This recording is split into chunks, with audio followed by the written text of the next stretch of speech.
Theorem है ये। Theorem sum of all angle of triangle are 180 degree. एक ही ट्रायंगल बना दिया हमने, एबीसी नाम दे दिया, नंबरिंग कर देना हम यहाँ पर 1 2 3। कंस्ट्रक्शन भी कर देना, फिर हम लिख देंगे। कंस्ट्रक्शन हम करेंगे क्या, draw a line draw a line D E parallel to BC, ये होगा कंस्ट्रक्शन। ठीक, तो यहां पर गिवन क्या हो गया, A B C is triangle, A B C is given. इतना ही हुआ गिवन, इसके अलावा तो कुछ दिया ही नहीं है और कुछ नहीं। कंस्ट्रक्शन क्या हो जाएगा यहाँ पर, draw D E parallel to B C. ये नंबर ही कर दो यहाँ पर, ये हो जाएगा 4, ये हो जाएगा। प्रूफ क्या करना है यहाँ पर, हमें प्रूफ करना है angle A plus angle B plus angle C is equals to 180 degree, हमें प्रूफ करना है। इससे पहले angle 4 plus angle 1 plus angle 5 जो है उनका सम कितने डिग्री का होगा, 180 डिग्री का होगा। Angle 4 plus angle 5 plus angle 1 is equals to कितना हो जाएगा, 180 डिग्री। चलो रीजन बताओ। Linear pair, angle 4 plus angle 1 plus angle 5 linear pair, ये स्ट्रेट लाइन है, ये दोनों लाइन ए पॉइंट पर स्टैंड है, तो इन सभी एंगल का सम कैसा होगा, ये पड़ा पीछे, ये सभी एंगल का सम कितना होगा, अब ये उल्टा हो गया, ये हो जाएगा लीनियर पेयर। अब एक और चीज देखें यहां पर, बीई जो है वो पैरेलल है किसके, इसको इक्वेशन नंबर 1 और दे दो, ठीक है ऊपर। बीई जो है वो पैरेलल है किसके, बीसी के, DE is parallel to BC. ध्यान से देखना भाई। हाँ, एंगल 4 एंगल 2 के इक्वल होगा कि नहीं होगा पहली चीज, और होगा तो क्यों होगा, ये आपको बता दो। चलो आप बता दो है कि नहीं है, नहीं है, आप बता दो है इक्वल। चलो क्यों है भैया इक्वल, अल्टरनेट इंटीरियर, ये दोनों लाइन पैरेलल है, बी ए ट्रांसवर्सल का काम कर रही है, एंगल 4 और एंगल 2 है alternate interior angle. Very good, angle 4 is equal to angle 2 alternate interior angle. Angle 5 is equal to angle 3 है कि नहीं है, अल्टरनेट अल्टरनेट इंटीरियर एंगल। अब ये दोनों लाइन पैरेलल तो ट्रांसवर्सल हो गई एसी, यहां ट्रांसवर्सल थी ए बी, अब यहां ट्रांसवर्सल कौन सी हो गई, एसी, तो ये दोनों कौन से एंगल हो गए, ये जेड जैसा दिख रहा है आपको, alternate. Angle 5 is equal to कितना हो गया, angle 3 alternate interior. Put these values in equation number 1, मतलब 4 और 5 की वैल्यू जो है हम कहां पर पुट करेंगे, फर्स्ट इक्वेशन में पुट करेंगे। तो 4 की जगह कितना लिख देंगे 2, 5 की जगह 3, 1 को लिख रहे हैं तो as it is 1। Systematic way में लिख दो, angle 1 plus angle 2 plus angle 3 is equal to 180 degree.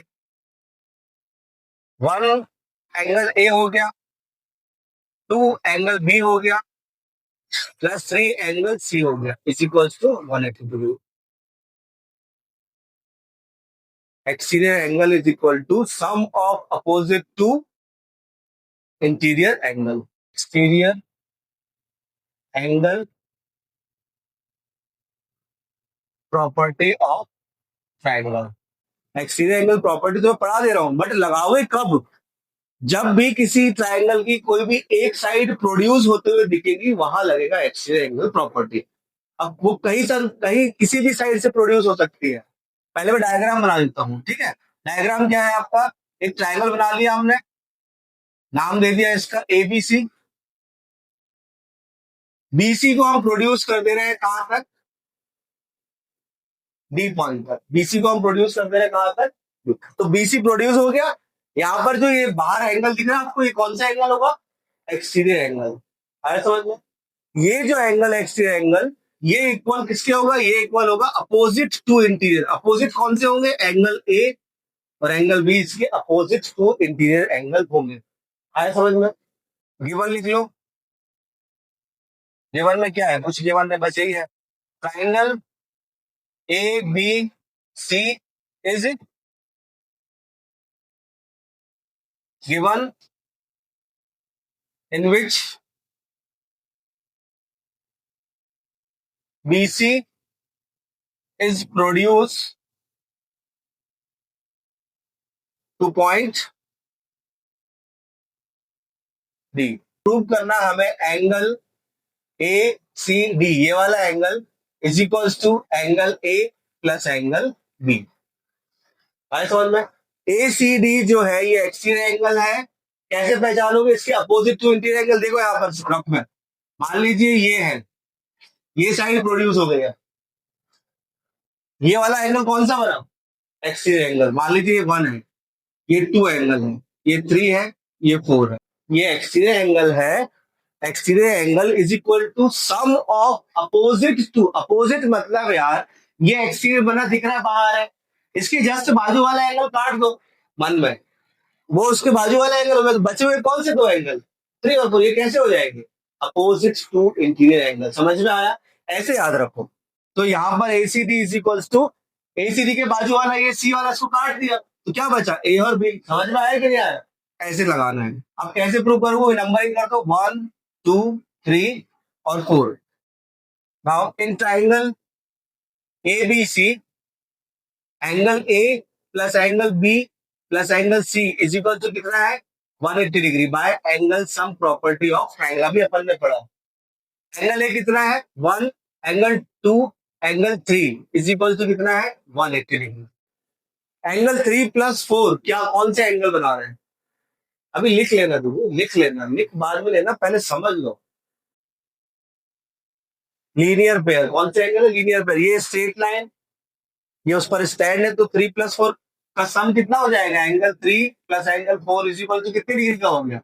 180 degree bye linear pair. इसको दे दो इक्वेशन नंबर 1 ऊपर वाली, उधर लिख दो इक्वेशन नंबर 1, रीजन यहाँ दी। और इसको दे दो इक्वेशन नंबर 2। फ्रॉम इक्वेशन 1 और 2, फ्रॉम इक्वेशन 1 और 2, 1 और 2, 1 एंड 2 से क्या दिख गया आपको? देखो, 2 इक्वेशन से हमें क्या मिला? हमें इनके राइट हैंड साइड कैसे दिखे हैं? सेम, इक्वल है। जब किसी के राइट हैंड साइड सेम होते हैं या कोई भी एक साइड सेम होता है तो बची हुई दोनों साइड कैसी जाती है? सेम। इसको हम इक्वेट करना बोलते हैं। याद आया सब? तो फ्रॉम इक्वेशन 1 एंड 2 से ये इसका राइट हैंड साइड 180, इसका राइट हैंड साइड 180, इसका राइट लेफ्ट हैंड साइड कितना है? ए प्लस बी प्लस सी, मतलब 1 प्लस 2 प्लस 3। इसको दे दो आप इक्वेशन नंबर 1। तो फ्रॉम इक्वेशन 1 एंड 2 से क्या हो गया? 1 plus 2 plus 3 is equal to क्या हो जाएगा? Angle 3 plus angle 4। एंगल 3 और एंगल 3 कट गया, क्या बचा? 1 plus 2 is equal to angle कितना बचा? 4। और angle 4 is equal to 1 plus 2, 1 plus 2। Angle 4 कौन सा है? ACD, angle A C D. Angle 1 angle A और एंगल 2 एंगल बी। यही प्रूव करना था।